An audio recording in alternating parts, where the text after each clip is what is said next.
Yep, I'm back with this game again. Well, I didn't really get to show you everything in the first showing off video, so let me begin with showing off things in the settings. Can I go any higher than that? Okay, good. Okay, in your first settings, you can switch to landscape. The game does not have auto rotate. Of course, it's full screen. Power saver makes the graphics a little bit less intense. Toolbar settings.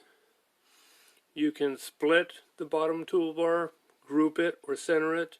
There's a quick slot swapper, which moves this quick slots over. You can flip the toolbar or flip the indicators. Interface settings, of course. That's what I was already looking at. Here is another big feature that a lot of people don't realize. The game automatically reports to Google Play Games. And he's very cautious to say he does not share personal information or anything.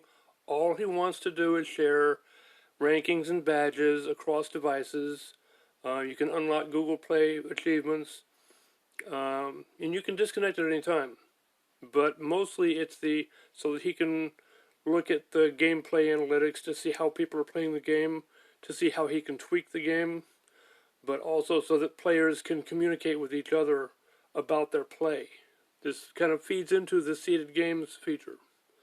And of course, you've already seen the audio.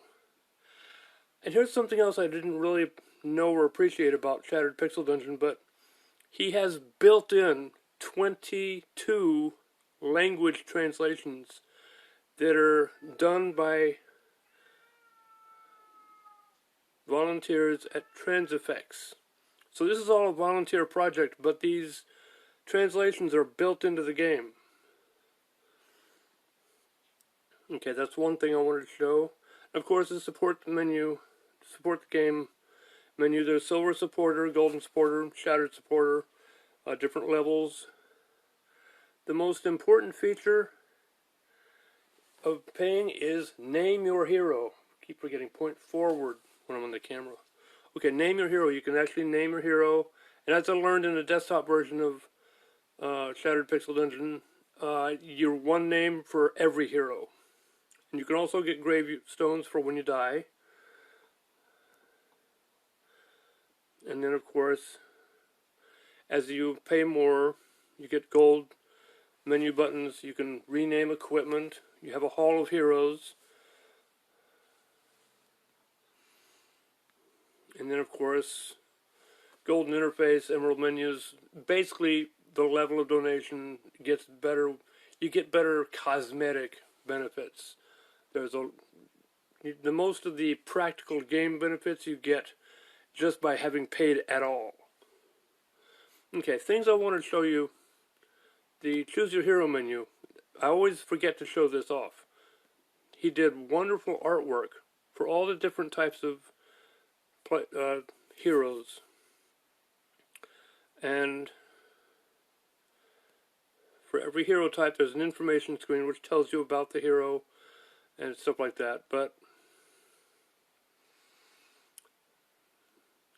something you need to learn about, because you're not going to think about it when you're playing, but way at the very top of the screen, above the hero square, above the hero box, above the healing thermometer, there's this little yellow stripe.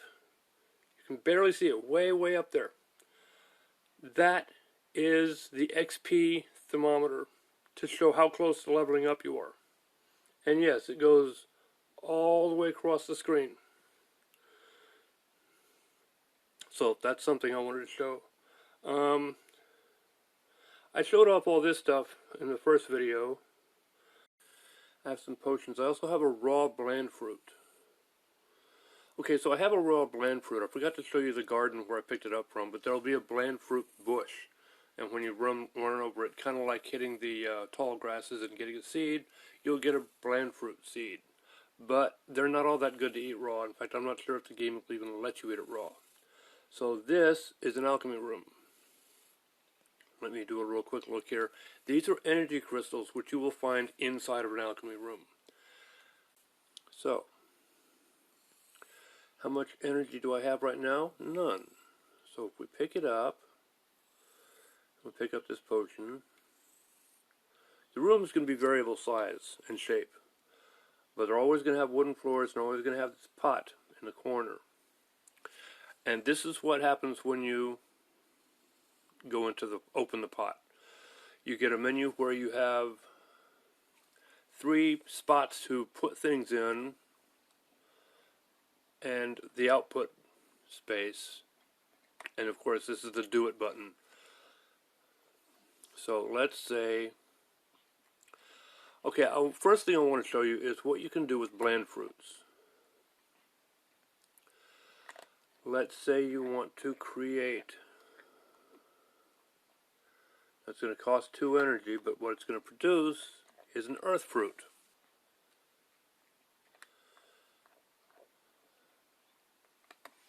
And see, each different fruit that you combine it with, or each different seed, will produce a different type of fruit, of bland fruit.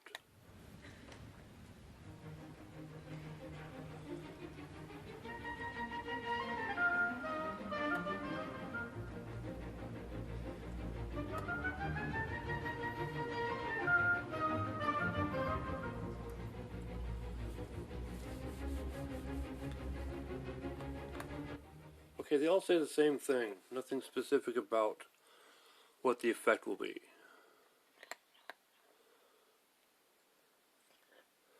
So I'm going to say that I want to create an earth fruit, because earth fruit,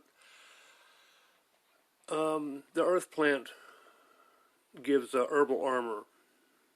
So I'm hoping that the earth fruit would give you herbal armor just by eating it. So then you hit the do button, move yourself out of the way, and it creates it. And then of course when you exit the thing, now our earth fruit here is now an earth fruit, not a bland fruit. But the other thing that you can do with the alchemy place is create potions. It's a potion that we don't know what it is yet, but still, it allows you to create potions. Let me see if there's anything else we can do. See, if you just put a regular potion into the mix here, let's say you put a healing potion, and it will change it for you. So if you just put potions in there, it will change them into something else, what they call exotic potions. And of course, again, it costs you energy. You see, now I have 4 energy points left, because it cost me 2 points to do the bland fruit, into earth fruit. So that's an important thing about the alchemy room. It's always important when you find one to make sure whether or not you have plenty of seeds on you. I need to eat.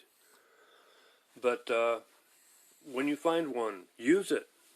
Create potions, create exotic potions if you need. Don't forget to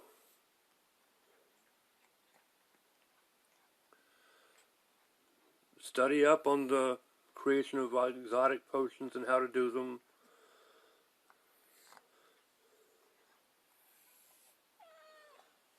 That's all I need to say about that right now. I just wanted to introduce you to it. Of course, here's the brew and elixir thing. Don't forget about these here, the alchemical catalyst. They're just potions that have no specific qualities themselves.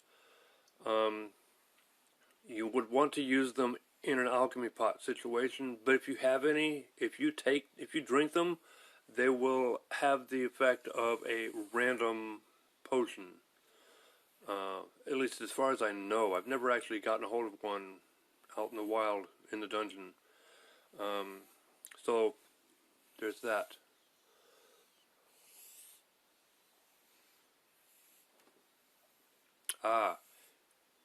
If you combine a potion with a seed, you can get an alchemical thing. What is this? Arcane catalyst. Oh, that red dust ball. So let's try that. Put a potion that we don't know about with a seed of unknown. And yes, it'll give us an alchemical catalyst. That's how you get them. Wow, that's interesting. Of course, it'll cost you alchemical energy to do that. But still, that's the alchemy room that I wanted to show you. And what's going on with my other channel right now, I'm pushing chestnut Kit Kats on my other channel. I'll see if I can put a card in this video. I'm not sure if it works that way in phone-shaped videos. But that's what I wanted to show off.